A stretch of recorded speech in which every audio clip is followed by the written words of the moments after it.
Hi SLM borewells ಕೇಶ್ವರ. ನೋಡಿ friends, ಇದು ದಿಬ್ರಳ್ಳಿ ಸ್ವಲ್ಪ ಈ ಕಡೆ ಬರುತ್ತೆ, ಚೇಳೂರು ಸೆಂಟ್ರಲ್ಲಿ. ಇವರೇ ಪಾರ್ಟಿ. ಯಾರೋ ಮುಂಚೆ ಬಂದು ಕೇಸಿಂಗ್ ಕುಡಿಸಿದ್ರಂತೆ, ಬೋರ್ಡ್ರಸ್ ಪ್ರಾಬ್ಲಮ್ಮು.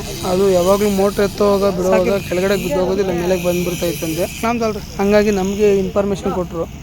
ನಾವು ಬಂದಿದ್ದೀವಿ. ಈಗ ಕೇಸಿಂಗ್ ರಿಮೂವ್ ಮಾಡ್ತಾ ಇದ್ದೀರಿ, ಹಳೆ ಕೇಸಿಂಗು. ನಾನು ಇದೆ ಹಳೆ ಕೇಸಿಂಗ್ ರಿಮೂವ್ ಮಾಡಿ ಹಿಂಗೆ ಗಾಡಿ ಪಾಯಿಂಟ್ಗೆ ಮತ್ತು ಹೊಸ ಕೇಸಿಂಗ್ ಸೆಟ್ ಮಾಡಬೇಕು. ಅದೆಲ್ಲ ಹೋಗ್ಬಿಟ್ಟಿದೆ ಕೇಸಿಂಗು. ಅದು ಸೆಂಟ್ರಲ್ಲಿ ಒಂದು 600 ಅಡಿಯಲ್ಲಿ ಲಾಕ್ ಮಾಡೋದು. ಇದು 1100 ಅಡಿ ಡೀಪು, 600 ಅಡಿಯಲ್ಲಿ ಬೋರ್ಡ್ರಸ್ ಬರ್ತಾಯಿದೆ ಇದು. ಹಂಗಾಗಿ ಅದು ಪ್ರಾಬ್ಲಮ್ಗೋಸ್ಕರ ಮತ್ತು ನಮಗೆ ನೋಡಿ, ಇದು ಸೈಜ್ ಚೆಕ್ ಮಾಡೋಕ್ಕಂತ ಕಟ್ರ ಬಿಟ್ಟಿದ್ದೀರಿ. ಹಳೆ ಕೇಸಿಂಗ್ ಇದು. ಈಗ ಹೊಸ ಕೇಸಿಂಗ್ ಆರ್ಡ್ರ್ ಕೊಟ್ಟಿದ್ದೀರಿ ನಾವು. ಇದು ಬೆಳಗ್ಗೆ ಇನ್ನೊಂದು ಪಾಯಿಂಟ್ಗೆ ಹೋದೆ, ನಮ್ಮ 6 ವೀಲ್ ಗಾಡಿ ತೊಗೊಂಡು. ನೋಡಿ, ಇದು ಆಶ್ವ ಪೈಪ್ ಸಿಕ್ಕಾಕೊಂಡಿದೆ, ಅದನ್ನು ರಿಮೂವ್ ಮಾಡೋಣ ಅಂತ. ಈಗ ನಮ್ಮ ಗಾಡಿ ಇನ್ನೊಂದು 6 ವೀಲ್ ಗಾಡಿ ಬಂದಿದೆ ಅಲ್ಲಿಗೆ. ಅವ್ರು ಸಡ್ಡೆಲ್ಲ ಹಾಕಿದೆ, ಅದು ಸಡ್ಡೆಲ್ಲ ತೆಗಿತಾ ಇದ್ದಾರೆ ಈಗ. ನೋಡಿ, ಆಶ್ವ ಪೈಪ್ ಇಲ್ಲೇ ಇದೆ. ಇನ್ನೂ ಒಂದು 30-40 ಪೈಪ್ ಇದೆಯಂತೆ ಒಳಗಡೆ, ಅದು ರಿಮೂವ್ ಮಾಡಬೇಕು. ಮತ್ತು ಅದಾದ ಅಲ್ಲಿ ಮುಗಿಸ್ಕೊಂಡು ಮತ್ತೆ ನಮ್ಮ 10 ವೀಲ್ ಹತ್ರ ಬಂದೆ. ಕೇಸಿಂಗು ಪ್ರಾಬ್ಲಮ್ ಇತ್ತಲ್ಲ, ಅದೇ ಬೋರಿದ್ದು. ಈಗ ನೋಡಿ, ಕೇಸಿಂಗ್ ಎಲ್ಲ ಹೊಸದಾಗಿ ನನ್ನ ತಮ್ಮ ಅಷ್ಟೊತ್ತಿಗೆ ಫಿಟ್ ಮಾಡಿದ್ದಾಯಿತು. ಕೇಸಿಂಗು ಬಂದು ನಾನು ಕ್ಲೀನ್ ಮಾಡಿ ಸೆಟ್ ಮಾಡ್ತಾಯಿದ್ದೀನಿ. ಕೇಸಿಂಗ್ ಬರುತ್ತೆ ಆ ಗ್ಯಾಪಲ್ಲಿ ಹೊಸ ಕೇಸಿಂಗ್ ಹಾಕಿ. ಅದು ವೀಡಿಯೋ ಮಾಡೋಕ್ಕಾಗಲಿಲ್ಲ.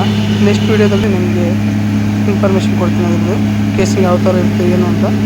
ಈ ಕೇಸಿಂಗ್ ಎಲ್ಲ ಸೆಟ್ ಆಯಿತು. ಏನು ಮಣ್ಣು ಬೋರ್ಡ್ರಸ್ ಆ ಥರ ಏನೂ ಬರ್ತಾಯಿಲ್ಲ. ಈಗ ಎಲ್ಲ ಚೆಕ್ ಮಾಡಿದೆ ಇಟ್ಕೊಂಡು, ಕೈಯಲ್ಲೇ ನೋಡ್ತೀವಿ ನಾವು. ನೋಡಿ, ಆ ಥರ ಬರುತ್ತೆ. ಮತ್ತು ಕಮ್ಮಿ ಆಗ್ಬಿಡುತ್ತೆ, ದೊಡ್ಡದೇನು ದಪ್ಪದ್ದೇನು ಬರೋಲ್ಲ. ಈಗೆಲ್ಲ ನೋವಾಗ್ಬಿಡುತ್ತೆ, ಮತ್ತು ಏನು ತೊಂದರೆನೇ ಇರೋಲ್ಲ ನಿಮಗೆ. ನೋಡಿ, ಕಲ್ಲಿದೆ ನೋಡಿರಿ ಯಾವ ಥರ ಇದೆ ಅಂತ. ನೋಡಿ ಎಷ್ಟು ಕಡೆ ಇನ್ನೂ ದಪ್ಪ ಬರುತ್ತೆ ಕೆಲವೊಂದು ಬೋರ್ಡ್ರಸ್ಸು. ನೋಡ್ತಾನೆ ಇರ್ತೀನಿ, ಬರುತ್ತೋ ಬರಲ್ವ ಅಲ್ಲಿ ಬೋರ್ಡ್ರಸ್ಸು ಮತ್ತೆ ಅಂತ.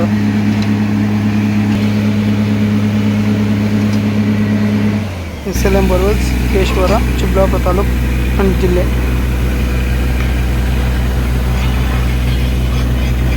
ತುಂಬ ವರ್ಷ ಆಯಿತು ಅಂದರೆ ನೀರು ಪ್ರಾಬ್ಲಮ್ ಆಗಿ ಯಾರೂ ಬಂದು ಮಾಡಿಲ್ಲ.